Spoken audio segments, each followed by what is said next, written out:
Hi, it's me again with Corel Draw tips and tricks. A pretty easy but complicated looking 3D effect of this pattern.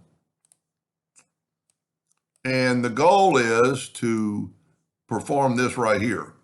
So we're going to take the Polygon tool, set on six-sided, and draw a polygon about that big.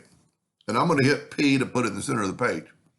Now I'm going to need a couple of ellipses, and you can make this pretty much any size you want. You'll find out that you can change sizes and make it different. So I'm going to Control D and make it duplicate. While holding down the Shift key, I'm going to make it a little thinner. Now I am going to select all that, hold down the Shift and select my polygon. I'm using somebody else's program and I don't have Actus field. So I just moved that out of the way so I can group this together, Control G. Now I can move this back. And isn't it funny? It went right to the other one. I need to set that. See, when it's hard to get that line, so you need to set it. I have a video on that. I just don't want to take the time right now. So now what I'm going to do is I'm going to take this, and on the outside of this, I'm going to grab the quadrant and have it snap to that node. Now, when you first rotate this, you'll see if it works or not on the sides. And Control D to make a duplicate. Alternate C to put it in the center of the page, and I'm going to rotate it 60 degrees. And then again. That looks pretty good because we need this hollow space. So I'm going to do it one more time. Now I'm going to take this one and make a duplicate by Control D. But I need to find the center of this item right here. But I can't find the center of that item. So what we could do is take the Smart Fill tool and fill in that spot.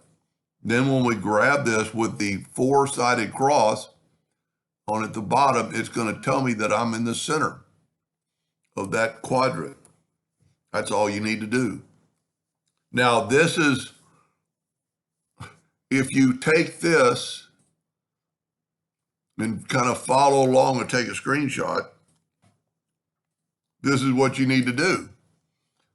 We're not worried about this up here. Matter of fact, it might even be easier to take your virtual segment delete key and delete that so you won't get confused. Now you can see that this is open here. So we're going to open it there and there. You can see that this one's open. So we're going to open it there and there.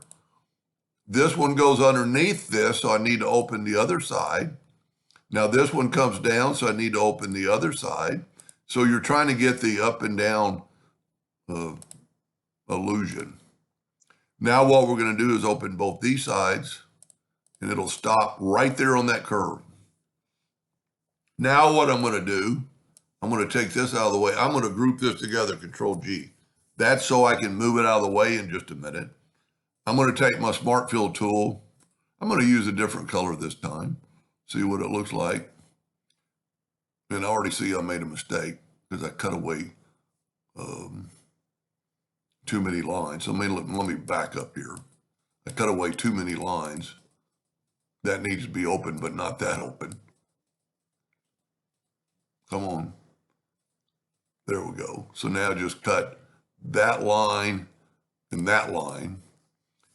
And then we're going to cut this line again and that line again, and then just do the opposite when you, so it's like going under and over.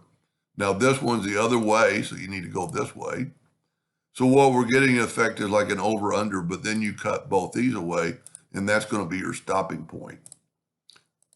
Now I backed up so much I don't have it grouped together anymore. So I'm going to move that out of the way. I'm going to Control G to group that, and that'll save me a lot of time later.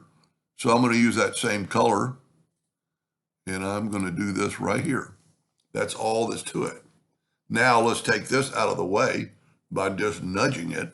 Now, by using this model, I can tell which one's over and which one's under when I pick it, or I can do it one at a time. So let's do it at one at a time. Let's just take this and left click, right click, and we get this same model. So now we're just going to do everything one at a time. So we're going to take our Smart Fill tool and fill this in. Now I want it dark, like, because it is going underneath there just a little bit. So I'm going to grab the interactive fill tool and I'm going to go like right there, right down the middle and put black. That's probably way too much. So we'll bring it down, and then this one looks blacker. So you can grab that handle right there and bring it out, kind of even it out. Now we're going to grab this one, same thing, get the interactive or get the Smart Fill tool to fill that in. You can really tell where that interactive fill tool worked. In this, we need to do the exact same thing. It's a shame you can't use the attribute eyedropper, but it's going the opposite way. Now we're going to take this and see, by doing this one at a time, you know which one is what. So this one needs to be dark on both ends, which is kind of a neat trick. I've done it many times. And also I have a Smart Fill so I'm going to I have a shortcut key for that's already black. So now let's take that orange and put it right in the middle. But then we're going to expand this out. And this would be a great model to maybe clone. I'm not going to. I've made plenty of videos on the clone, because that way you could tell what it looked like in real time. We're almost there, and we need to do, I didn't really darken it out on that other side, but I think we need to. So now I'm going to get the interactive fill tool and just kind of go like here and give a little darkness on the edges. And then we're going to be able to put that orange back by getting that orange and putting it right in the middle. Now we're probably going to be too black. And you can change this, rotation and make it look blacker up there. I'm going to call that good. Now I'm going to group this together, Control G. Now we're working in the center of the page. So I'm going to Control D to make a duplicate, Control or Alternate C to rotate it. And it's a 6-sided item, so we'll go 60 degrees. Look how well that worked. You can't really get much easier than that. I'm going to group it together, and I'm going to reduce it in size. And let's look at it black with the black background. I just like putting a black background because you don't want to do that. You want to just grab the black. They look pretty good. I like my orange one. I like my green one, but I like the orange one a little bit better. See, I didn't put the darkness on this side, which is actually going underneath. So this looks more realistic. Anyway, I hope that fun project for you, and thank you for watching.